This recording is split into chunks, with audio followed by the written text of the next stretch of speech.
Hi நண்பர்களே! உடல்நிலை சரியில்லாத காரணத்தினால, காலையிலேயே ஹாஸ்பிட்டல் போயிட்டு ஊசிய போட்டு, நம்ம ஸ்கூல் சீனியருக்கு இன்னைக்கு ஒருத்தருக்கு கல்யாணம். அத பார்க்கறக்கு நானும் நம்ம அண்ணனும் கிளம்பி போயிட்டோம். அப்புறம் இவரு தான் நண்பர்களே இந்த சீனியர். அப்புறம் இவரு பேரு யோகேஷ் தான். இன்னொரு ஹேப்பியான நியூஸ் சொன்னா, இது ஒரு லவ் கம் அரேஞ்ச் மேரேஜ். இவங்க 2 பேருமே ஸ்கூல் சீனியர்ஸ் தான். ஸ்கூல் டேஸ்ல இருந்தே லவ்வாம். கேட்கும்போதே எவ்வளோ சந்தோஷமா இருக்குல்ல. அவங்களுக்கு வாழ்த்தி ஒரு அட்சதைய போட்டுட்டு, வெளிய வந்து பார்த்தா இன்னொரு கப்புள்ஸ் மாலையும் கொளுத்துமா வந்தாங்க. என்னடா தெரியல இந்த வருஷம் ஆரம்பிச்சதுலேருந்தே ஒரே கல்யாணங்களா நடந்துகிட்டு இருக்கு. இது ஒரு வேள கல்யாண வருஷமா இருக்குமா என்னன்னு தெரியல. நம்ம வீட்ல எனக்கு எப்ப கல்யாணம்னு கேட்கணும். அத முடிச்சுட்டு நம்ம டீய குடிச்சுட்டு கடைக்கு போலான்னு சொல்லிட்டு டீய குடிக்க வந்தோம். அப்புறம் இன்னொரு விஷயம், எங்க வாய்ஸ் கொஞ்சம் அப்படி இப்படி தான் இருக்கும். அதனால உங்க வீட்டு பிள்ளையா நினைச்சு எல்லாரும் என்ன மன்னிச்சிருங்க. இன்னைக்கான வேலைய வந்து ஸ்டார்ட் பண்ணியாச்சு.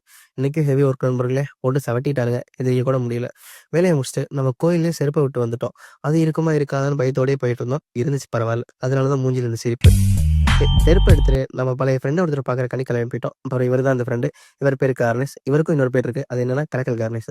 அவர கொஞ்சம் பார்த்துட்டு ஹாய் சொல்லிட்டு, திரும்பி வீட்டுக்கு வந்து இவன பார்க்கலான்னு வந்தா, மோஷனும் யூரினும் வர மாரி முர்ருன்னு உட்காந்துருந்தான். என்ன ஏதுடான்னு கேட்டா, எனக்கு இன்னைக்கு இன்டர்வியூடா கொஞ்சம் கம்முனு பக்கத்துல உட்காருன்னு சொன்னான்.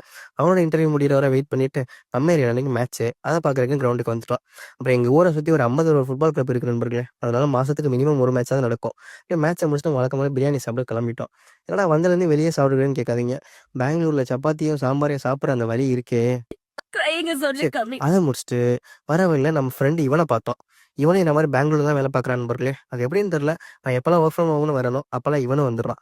என்னையும் அந்த ரீல்ல போட்டுறாதடான்னு கால்ல விழுந்து கெஞ்சுறான். இவ்வளோ கேட்டதுக்கப்புறம் நான் எப்படி போடாம இருப்பேன்? அதான் வச்சுட்டேன். சரி அவன பார்த்துட்டு நம்ம அன்னைக்கு பேங்க் போனோம்ல, அதுக்காக சரியாயிடுச்சுன்னு சொல்லி ஏடிஎம்ல போய் பாருன்னு சொன்னாங்க. அத வந்து பார்த்துட்டு, வழக்கம் போல ஒரு டீய குடிச்சுட்டு, இன்னைக்கான நாளே முடிச்சாச்சு. ஓகே நண்பர்களே. டாடா பாய்.